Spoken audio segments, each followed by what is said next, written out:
Maintenant, tu t'es inscrit. Tu vas commencer le parcours. Bonne chance!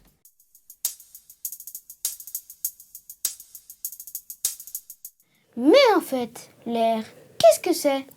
Pour commencer, de l'air, il y en a partout autour de nous. Et à force d'en avoir tout autour de nous, on oublie de se poser la question. On ne se demande pas ce que c'est. Et oui, l'air est partout, même dans le langage. On peut avoir un air de famille, on peut avoir l'air content, on peut avoir l'air sérieux, on peut avoir l'air furieux, on peut avoir l'air curieux.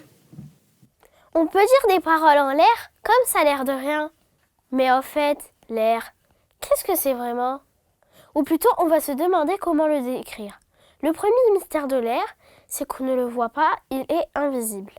Mais si l'air est invisible, comment peut-on savoir ce que c'est? Si on fait des observations simples, en observant et en mesurant, on peut trouver une réponse. On peut voir sa présence, même s'il est invisible. On peut voir qu'il prend de la place. On peut le sentir. On peut déplacer un objet avec. On peut voir qu'il prend de la place et qu'il fait du bruit. Mais si l'air prend de la place, est-ce qu'il a un poids? Là encore, en faisant des observations simples, en observant et en mesurant, on peut trouver une réponse. Regarde bien, voilà comment on a fait pour le savoir. On s'est dit, si l'air a un poids, alors un ballon gonflé d'air doit peser plus lourd qu'un ballon dégonflé. La différence entre les deux ballons, c'est l'air en plus dans le ballon de droite. On voit qu'il pèse plus lourd. Donc, l'air a une masse. On résume ce qu'on a pu observer sur l'air.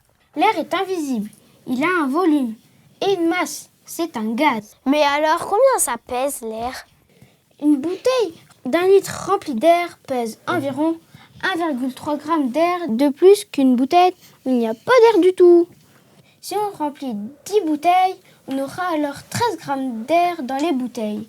Si on remplit 1000 bouteilles, on aura alors 1 kg et 300 g d'air. Ça commence à peser. Maintenant, tu vas répondre à des questions simples sur ce que tu viens d'apprendre. Si tu hésites, tu peux remonter dans le MOOC pour regarder à nouveau. Bonne chance!